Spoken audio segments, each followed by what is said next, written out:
The universe was very big, but the Axoni made it feel small. For 30 years they moved from star to star, bringing death and control wherever they went. Their ships looked like metal moons with strange bumps and lines across their dark surfaces. Inside these massive ships lived the Axoni, tall beings with gray skin and eyes that glowed like dying stars. Admiral Vector stood on the command deck of his flagship, the Eternal Dominion. He was older than most Axoni, with deeper ridges on, his face and scars that told stories of past battles. But there weren't many battles anymore. Most planets surrendered as soon as the Axoni ships appeared in their skies. "Another system secured, Admiral," said Commander Kral, his second in command. "The Centauri colonies have all submitted to our rule." Vector nodded slowly. "How many worlds does that make now?" 523 planets across 37 different species, Kral answered with pride. "None have successfully opposed us since the Varathi tried to fight back 10 years ago." The memory made Vector's mouth twist into what passed for a smile among his kind. The Varathi had been brave, with their crystal ships and energy weapons. They had destroyed 3 Axoni vessels before Vector ordered their home planet broken, apart as an example. After that, resistance became rare. "What is next on our conquest map?" Vector asked, bringing up the star chart on the main screen. The holographic display showed thousands of stars, with green marks over the conquered systems and red marks over those yet to be taken. A section of the map near what locals called the Orion Arm was highlighted. "We have reports of some minor civilizations in this sector," said Science Officer Meklar, her thin fingers moving across the control panel. "Nothing that should cause problems, though there are some strange stories from the refugees we've processed." Vector turned his large head toward her. "Stories? What kind of stories?" Meklar seemed unsure if she should continue. "Just refugee talk, Admiral. Not worth your attention." "Tell me," he ordered. "Some of the Centauri speak of a species called humans. They say these humans had contact with several worlds centuries ago, then simply disappeared. The refugees seem to think these humans might return someday." Vector laughed, a harsh sound like metal grinding against stone. "Fairy tales to give the conquered hope? We've heard such things before." The command deck fell silent as everyone returned to their tasks. The Eternal Dominion and its fleet of 50 support ships moved through space toward their next target. The routine was always the same: arrive, demand surrender, take control, and move on. It had worked perfectly for 3 decades. 3 days later, the Axoni fleet reached the edge of the Proxima Centauri system. It was a small system with just a few inhabited planets. The scanners showed primitive defense systems and a small fleet of ships that could be destroyed in minutes. "Begin standard approach," Vector ordered. "Prepare the surrender broadcast." The massive ships moved forward in perfect formation. On the planets below, people surely watched with fear, knowing what was coming. Some might be gathering their most precious things. Others might be saying goodbye to homes they would never see again. The Axoni did not care about such things. Sensor Officer Renda suddenly straightened at her station. Her hands moved quickly over the controls. "Admiral, I'm detecting something strange at the edge of the system," she said. Vector frowned. "Define strange." "An energy signature I've never seen before," Renda replied. "It just appeared. No warning, no warp signature. It's broadcasting some kind of message." "Put it through," Vector ordered. The command deck speakers crackled with a voice speaking a language the translation systems took a moment to process. Then words came through that everyone could understand. "This is Captain Olivia Martinez of the Earth Defense Force vessel Intrepid. We are responding to distress calls from this sector. Identify yourselves and state your purpose." The command deck went completely silent. Vector slowly walked to the main view screen. "Show me this vessel," he commanded. The screen changed to show a ship unlike any the Axoni had encountered. It was smaller than their dreadnoughts, but had a sleek design with smooth lines.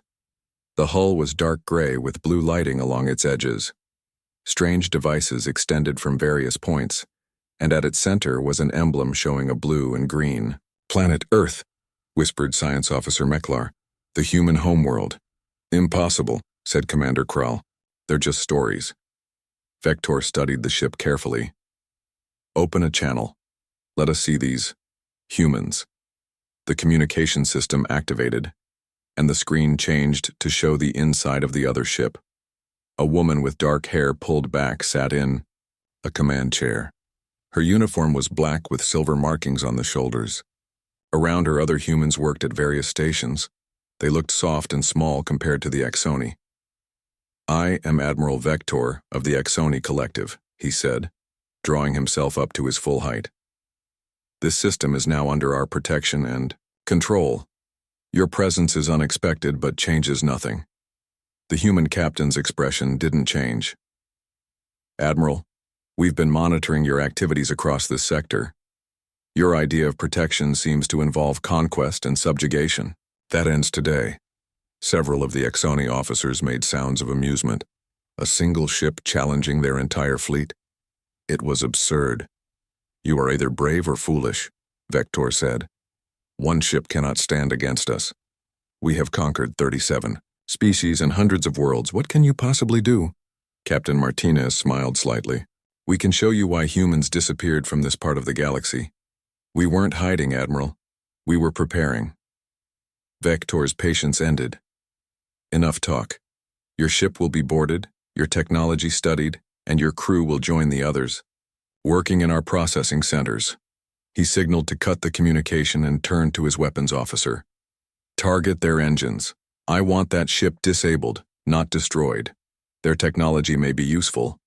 But before the weapons could lock on, something happened that would change the course of galactic history. The human ship seemed to shimmer for a moment, and then it vanished completely from their sensors. "Where did they go?" Vector demanded. Sensor Officer Renda worked frantically at her station. "Unknown, Admiral. They've simply disappeared." A moment later, alarms blared across the command deck. The human ship had reappeared behind the Exoni fleet, somehow moving faster than any tracking system could follow. Admiral Vector felt something he had not experienced in many decades: uncertainty. Perhaps the refugee stories hadn't been fairy tales after all. Captain Olivia Martinez kept her eyes fixed on the main screen of the Intrepid. The Exoni fleet looked like a cluster of dark stars against the backdrop of space. Her ship had just executed a spatial jump, moving from the front of the enemy fleet to a position behind them. It was a technology the humans had perfected over centuries, and judging by the confused communications they were picking up, the Exoni had never seen anything like it. "All systems functioning normally after the jump," reported Engineer Sam Green from his station. "Power levels at 93%. Martinez nodded. "Status of the Exoni fleet?" "They're turning to face us," said Lieutenant Nicole Baker at the weapons console. "Slowly. Their ships aren't designed for quick maneuvers." The bridge of the Intrepid was calm despite the danger. 20 crew members worked at their stations, each focused on their tasks. The ship was not large by Exoni standards, but it represented the best of human engineering and innovation. "They're trying to lock weapons," Communications Officer Alan Riley announced. "Their targeting systems are having trouble tracking us after the jump." Martinez stood from her command chair and straightened her uniform. "Send a message to Admiral Vector. Tell him we wish to continue our conversation." Riley worked his controls, and soon the face of the Exoni Admiral appeared on the main screen again. The alien's glowing eyes had narrowed, and the ridges on his face had darkened to a deep gray color. "Your technology is unexpected," Vector said. His voice sounded like stones grinding together even through the translation system. "No species we have encountered possesses such capabilities. There's a lot you don't know about humans," Martinez replied. "We've been watching the Exoni Collective for some time. We know what you've done to the other species in this part of the galaxy." Vector's face showed no emotion that humans could recognize. "We bring order to chaos. The species under our protection serve a greater purpose." "You mean slavery," Martinez said. "We've spoken to refugees. We know the truth." The Exoni Admiral was silent for a moment. "If you know of our conquests, then you know resistance is pointless. One ship, no matter how advanced, cannot stand against our fleet." Martinez smiled slightly. "Who said we only have one ship?" She nodded to Riley, who pressed a series of controls. The communication ended, and the main screen returned to showing the Exoni fleet. "They're positioning 5 dreadnoughts to surround us," Baker reported. "Classic Exoni encirclement pattern, according to our intelligence." Martinez returned to her command chair. "Exactly as expected. Begin Phase 2. Across the bridge, crew members worked with renewed purpose. The Intrepid had been built for this moment, the culmination of centuries of human development in deep space. "Activating quantum beacon," announced Science Officer Ben Kelly, his hands moving across a glowing panel. "Signal away." In the space around the Intrepid, nothing seemed to happen at first. The Axoni ships continued their slow approach, weapons systems charging. Then, at the edges of the system, small flashes of light began to appear. 1, then 10, then dozens. On the Axoni command ship, Admiral Vector watched with growing concern, as his sensor officers reported multiple new contacts appearing throughout the system. "What are these readings?" he demanded, moving to the sensor station where Officer Rendaw worked frantically. "Ships, Admiral," she replied, her voice tight with tension. "Many ships. They appear to be using the same technology as the first human vessel. They're everywhere." The main display showed the impossible. Hundreds of ships were appearing around the Exoni fleet, surrounding them completely.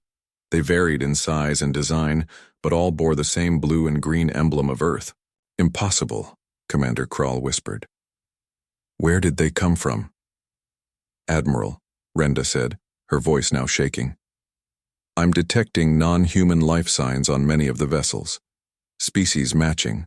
Vorathi, Malosian, Centauri, and others we've conquered."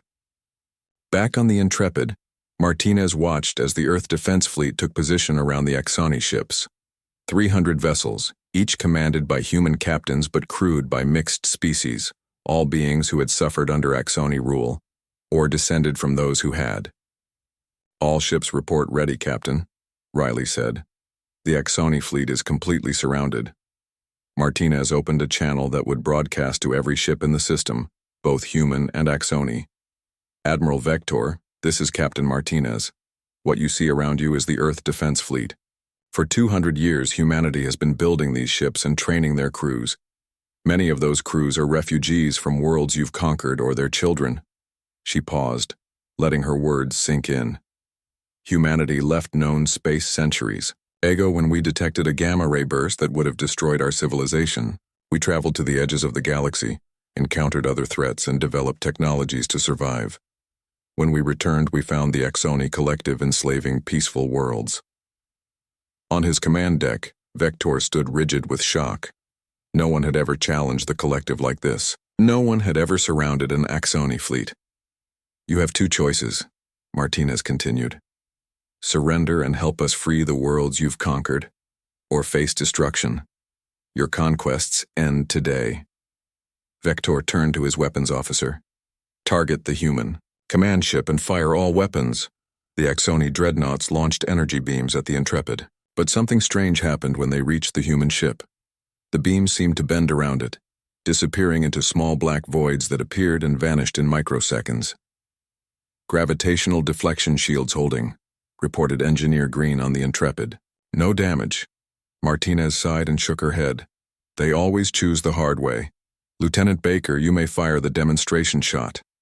Baker pressed a single control. From the Intrepid, a small projectile launched toward one of the smaller Axoni ships. It looked insignificant against the massive alien vessel.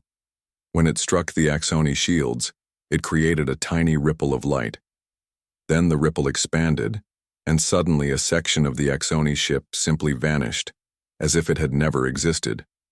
The vessel listed to one side, power systems failing. "What was that?" demanded Commander Krall on the Axoni flagship. Science Officer Meklar stared at her readings in disbelief. "The projectile created a temporary discontinuity in spacetime. It didn't destroy the section of the ship. It removed it from our reality." For the first time in his long life, Admiral Vector felt fear. The stories had been true after all. Humans were not just another species to conquer. They were something else entirely. Silence filled the Axoni command deck. Admiral Vector stared at the screen showing the damaged ship. Part of its hull had simply vanished, leaving a perfect cut through multiple decks. Nothing in the Axoni arsenal could do something like that. Status. Report, he finally said, his voice quieter than usual. The Vanquisher has lost power to all weapons and engines, Commander Krall replied. Life support is failing. They're requesting evacuation. Vector looked at the tactical display. His fleet of 50 ships was surrounded by 300 human vessels. If each one carried weapons like those demonstrated by the first ship, fighting would be suicide. Open a channel to the human captain, he ordered. Captain Martinez appeared on screen again. She looked calm, as though this situation was completely under her control. And perhaps it was. Admiral, she said with a slight nod. Are you ready? To discuss terms? Vector's facial ridges darkened with shame. The Axoni Collective has never surrendered. There's a first time for everything, Martinez replied. We don't want to destroy your ships or your people, Admiral. We want to free the worlds you've conquered. Vector couldn't hide his confusion. If you have such powerful technology, why wait until now? Why allow us to conquer so many worlds? For the first time, Martinez's expression showed sadness. We didn't know. As I said, humanity left known space centuries ago to escape a natural disaster. When we returned and discovered what the Axoni had done, we spent years gathering intelligence and building this fleet. We made contact with refugees, learned your tactics, and prepared this operation carefully. She leaned forward. This is your final chance, Admiral. Surrender now. Before Vector could answer, Science Officer Meklar approached quickly. Admiral, I've completed analysis of the human ships. There's something you need to know. She spoke quietly, so only Vector could hear. His eyes widened. Are you certain? He demanded. Yes, Admiral. The life signs on many human ships match species from worlds we conquered, but that's not all. Many of the ships show signs of... She hesitated. Precursor technology. The name sent a chill through Vector. The precursors were considered myths. By most species, an ancient race said to have seeded the galaxy with life before disappearing millions of years ago. Vector turned back to the screen. Captain Martinez, I request a face-to-face meeting. There are matters we must discuss that are not suited to open communications. Martinez studied him for a moment, then nodded. Agreed. You may bring 2 officers. Your ship will remain where it is. If it moves or powers weapons, we will consider it an act of aggression. The communication ended. Vector turned to his officers. Prepare a shuttle. Commander Krall and Science Officer Meklar will accompany me. Admiral, protested Krall, this could be a trap. If they wanted to destroy us, they could have done so already, Vector replied. There is more happening here than a simple military confrontation. 30 minutes later, the Axoni shuttle docked with the Intrepid. Vector was surprised by how small the human ship was compared to Axoni vessels. Its corridors were bright and clean, unlike the dark, cavernous passages of Axoni dreadnoughts. 2 human security officers led them to a meeting room. Captain Martinez was waiting, along with 2 other humans. One wore the same uniform as Martinez, the other wore different, clothing that marked him as something other than military. Admiral Vector, Martinez greeted him. This is my first officer, Lieutenant Paul Davis, and Dr. Laura White, our lead xenobiologist. Vector introduced his officers, then got straight to the point. Your ships contain precursor technology. How is this possible? Dr. White answered. When we left our home system, we encountered artifacts in deep space. At first, we didn't understand them, but over centuries, we learned to adapt some of their principles to our own technology. But that's not all, Martinez added. During our explorations, we discovered something about the Axoni that even you don't know. She nodded to Dr. White, who activated a display on the wall.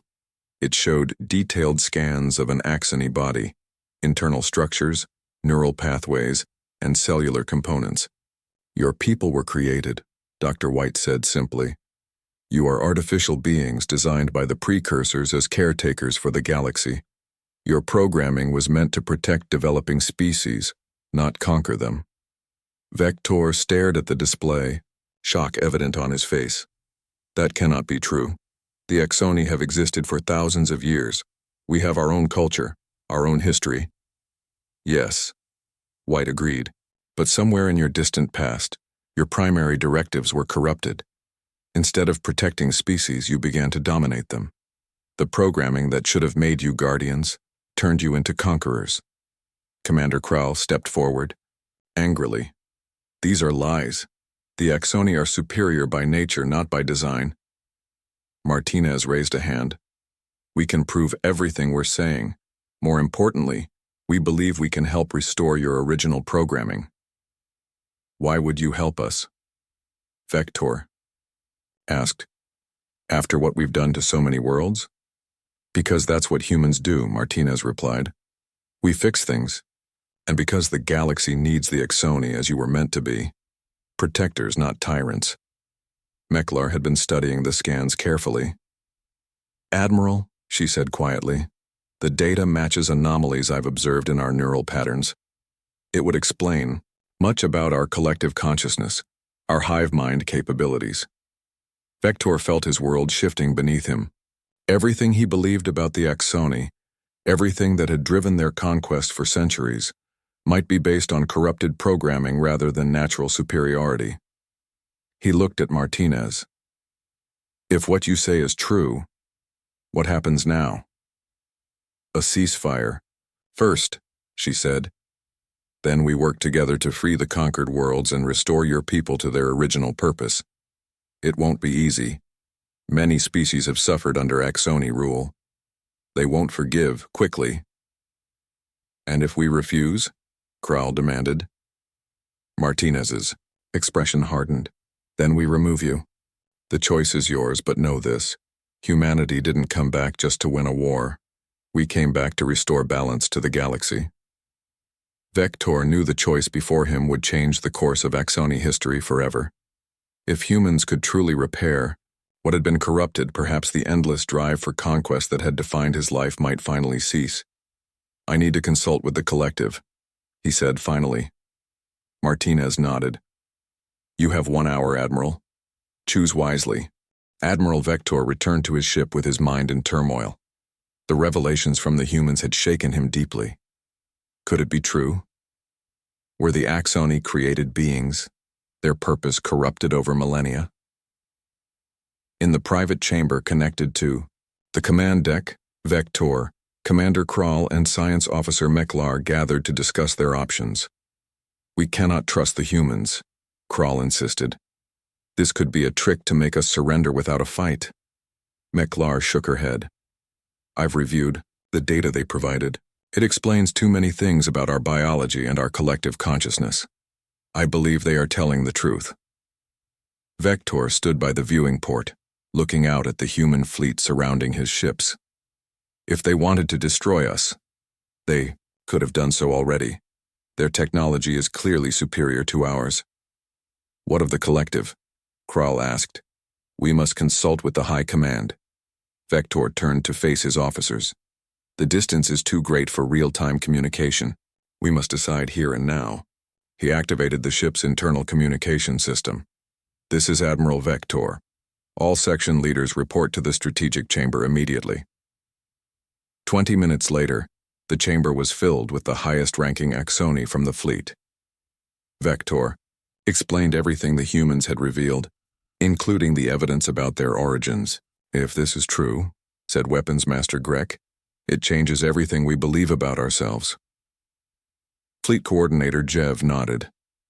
I have always wondered why we feel compelled to conquer. It drives us forward, even when there is no logical reason, to continue expanding. Corrupted programming, Meklar said quietly. A directive that should have made us protect other species twisted to make us dominate them instead. The room fell silent as each Exoni considered the implications. Vector watched their faces, seeing the same internal struggle he felt. Their entire identity was being questioned. We have 20 minutes to decide, he finally said. Do we accept The human offer to help restore our original programming, or do we fight to the end? A vote was taken. The result surprised even Vector. 17 for accepting help, 3 for fighting. The Axoni, who had never known defeat, were choosing to surrender. When the hour was up, Admiral Vector stood on his command deck and opened a channel to the Intrepid. Captain Martinez, I have consulted with my officers. The Axoni Collective in this sector will accept your terms. We will cease all hostile actions and cooperate with efforts to free the worlds we have conquered. Martinez's expression showed relief. A wise choice, Admiral. We'll begin by establishing a joint command center on a neutral location. Representatives from conquered worlds will be invited to participate in planning the transition. There is one condition, Vector added. If your scientists can truly restore our original programming, we ask that it be done gradually. An immediate change might destroy who we are entirely. Martinez nodded. Agreed. This will be a process, not an overnight transformation. Dr. White and her team will work closely with your scientists. 3 days later, representatives from 20 species gathered on the largest moon of Proxima Centauri 4. The humans had established a temporary base there, with meeting facilities large enough to accommodate beings of various sizes and environmental needs. Captain Martinez sat at a circular table with Admiral Vector on one side and Kala, a tall blue-skinned Varathi, on the other. The Varathi had been among the first species conquered by the Axoni, and their hatred ran deep. Why should we trust them? Kala demanded, pointing at Vector. They destroyed our homeworld, scattered our people across the galaxy as slaves, and now we're supposed to believe they want peace? Other representatives voiced similar concerns. The room grew loud with angry voices from species who had suffered under Axoni rule for generations. Martinez stood, raising her hands for silence. Your anger is justified, she said when the room quieted. The Axoni have caused immense suffering, but what we've discovered explains their actions without excusing them. She activated a holographic display showing the detailed scans of Axoni biology and neural networks. Dr. White stepped forward to explain the corruption in their programming and how it could be repaired. The Axoni were meant to be guardians, White explained. Their original purpose was to protect developing species, to guide them, not to conquer them. Something went wrong thousands of years ago, changing their fundamental directives. A reptilian representative from the Melosian system hissed skeptically. So we should forgive them because they couldn't help themselves? No, Martinez said, firmly. There must be justice and reparations. But there must also be healing and a new beginning. The galaxy needs the Axoni as they were meant to be, protectors with advanced technology and knowledge. The discussions continued for hours. Plans were made for the withdrawal of Axoni forces from conquered worlds, for the establishment of a new galactic council where all species would have equal representation, and for the gradual restoration of Axoni programming. Later that evening, Martinez stood on an observation platform overlooking the moon's barren landscape. Admiral Vector joined her, his tall form casting a long shadow in the light from Proxima Centauri. Your people are remarkable, he said. Any other species would have destroyed us after what we've done. Martinez looked up at him. Humans have a complicated history. We've committed our share of atrocities against each other. Perhaps that's why we understand that redemption must always be possible. Do you truly believe the Axoni can change? Vector asked. I believe you already have, she replied. The old Vector would never have agreed to this meeting. The corrupted programming is strong, but not as strong as your ability to choose a different path. He was silent for a moment. There will be resistance from some Axoni. Not all will accept these revelations or agree to the restoration. We know, Martinez said. That's why the human fleet isn't leaving anytime soon. We'll help establish the new Galactic Council, assist with the restoration of your people, and make sure the peace holds. And then? Martinez smiled. Then we'll do what humans have always done best. Explore. There's still so much of the galaxy we haven't seen. As they stood there, ships from different species moved through the space above them. Former enemies now cautiously working together, It was just the beginning of a long and difficult process, but for the first time in centuries, the galaxy had hope instead of fear. On the Intrepid, Lieutenant Paul Davis was monitoring communications when he noticed something strange. "Captain, we're detecting unusual signals from the edge of the system." When Martinez returned to her ship, she reviewed the data. "Analysis? Unknown origin," Davis replied. "But the pattern matches something we found in the precursor archives. It's almost as if..." "As if what, Lieutenant?" Davis looked up, his expression troubled. "As if someone else is watching us. Someone who knew the Axoni would be here." Martinez frowned. "Keep monitoring, and let's speed up the formation of that joint defense fleet. I have a feeling our work here is just beginning." 6 months passed since the first meeting between humans and the Axoni. The galaxy was changing in ways no one could have imagined. The mysterious signals detected by the Intrepid had grown stronger and more frequent. Captain Martinez had ordered constant monitoring while the peace process continued. On the newly established Unity station orbiting Proxima Centauri 4, representatives from 37 species now worked together. The station was a marvel of combined technology, with sections built to accommodate the environmental needs of all member species. Martinez walked through the main concourse, nodding to beings of various shapes and sizes. Some were still wary of humans, others grateful for their intervention. The captain had become something of a legend, the human who stopped the unstoppable Axoni. "Captain, the council is ready," said Lieutenant Davis, falling into step beside her. They entered the Grand Council chamber. At the center was a circular table with seats for the primary representatives of each species. Admiral Vector was there, looking different than he had 6 months ago. The restoration of Axoni programming had begun, and though the process was slow, changes were already visible. The dark ridges on his face had softened to a lighter gray, and his eyes no longer held the cold hunger for conquest. Kala of the Varathi served as the council leader this month. The position rotated among the species to ensure equal representation. "This emergency session will now begin," she announced. "Dr. White has important news about the signals we've been tracking." Dr. Laura White stood and activated the central display. "After months of analysis, we've confirmed the source of the signals. They are precursor in origin, but not from any archive or artifact we've encountered before." Murmurs filled the chamber.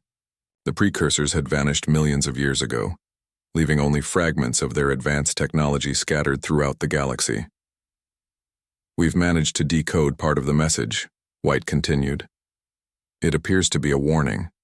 The signals intensified when we began the restoration of Axoni programming. "A warning about what?" asked the Malosian representative. White looked troubled. "We're not entirely sure. The translation is difficult, but it mentions the others, and something called the Great Corruption. It seems to be telling us to prepare." Vector stood, towering over most other representatives. "There is something I must share," he said, his voice carrying a new tone of humility that would have been unthinkable in the old Axoni. "As my programming has been gradually restored, memories have surfaced, ancient memories embedded in the collective consciousness of my species." The chamber went completely silent. "The precursors created 2 guardian species, not one," Vector revealed. "The Axoni were designed to protect, developing intelligent life. The others, called the Nexari, were created to preserve natural evolution on worlds where intelligence had not yet emerged. 2 guardian species," Martinez said thoughtfully, "working together to balance the galaxy's development." Vector nodded. "But something went wrong. Both species' programming became corrupted, though in different ways. We turned from protectors to conquerors. The Nexari..." He hesitated. "The Nexari developed a belief that intelligence itself was a mistake, a corruption of natural order." "Where are these Nexari now?" Kayla demanded. "We drove them to the edges of the galaxy millennia ago," Vector explained. "Or so we believed. The ancient memories suggest they retreated to intergalactic space, vowing to return when they were strong enough to purge all intelligent life."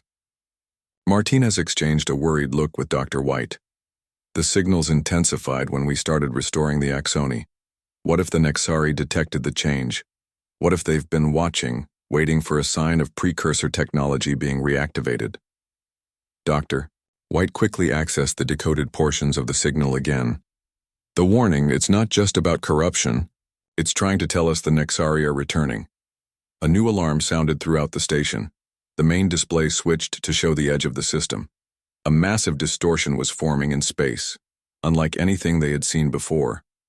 Multiple contacts, reported the Centauri at the sensor station. Configuration unknown, but they're massive, bigger than anything in our combined fleets. Martinez tapped her communication device. Intrepid, this is Martinez. Launch alert fighters and notify all Earth vessels to prepare for possible engagement. Have them coordinate with Axoni and allied ships. She turned to the council. We need to activate the combined defense fleet immediately. The council chamber erupted in activity as representatives hurried to contact their ships. In the midst of the chaos, Martinez found herself standing next to Vector. It seems the universe has a sense of irony, the Axoni admiral said. 6 months ago, we were enemies. Now we stand together against a greater threat. That's how progress works, Martinez replied. Yesterday's enemies become today's allies when faced with tomorrow's challenges. Vector looked down at her. The Nexari will be unlike anything you've encountered. If the ancient memories are correct, they've had millennia to develop their technology and their hatred. Then it's a good thing we have experience dealing with seemingly unstoppable alien invaders, Martinez said with a grim smile. We stopped you, didn't we? For the first time since they'd met, Vector made the rasping sound that passed for Axoni laughter. Indeed you did, Captain. Let us hope the Nexari are as open to reason as we were. And if they're not, Martinez added, we have something they don't. Unity. They walked together to the command center of Unity Station. The displays showed hundreds of ships from dozens of species forming defensive formations. Human vessels with their advanced technology, Axoni dreadnoughts with their immense firepower, the crystalline ships of the Vorathi, the underwater-borne vessels of the Melosians, all former enemies now preparing to fight together. Martinez opened a channel to all ships. This is Captain Olivia Martinez. We face an unknown enemy, but we face them as one united galaxy. Each of our civilizations has survived challenges that would have destroyed us if we were weaker. Together, we are stronger than any force that threatens us. As her words spread across the combined fleet, the distortion at the edge of the system grew larger. The first Nexari ships began to emerge, black, angular vessels that seemed to absorb light rather than reflect it. Martinez looked at the faces. Around her in the command center, human, Axoni, Vorathi, Melosian, Centauri, and many others. 6 months ago, such cooperation would have been unthinkable. Now it was their greatest strength. All ships maintain formation, she ordered. Let's show them what happens when you threaten this galaxy. As the Nexari fleet approached, the united defense forces of the galaxy stood ready. A new chapter in galactic history was beginning, one that would be written together by species who had learned that their differences were far less important than what they shared. And at the center of it all was the small human ship that had changed everything by appearing on the invaders' radars just 6 months ago. The end.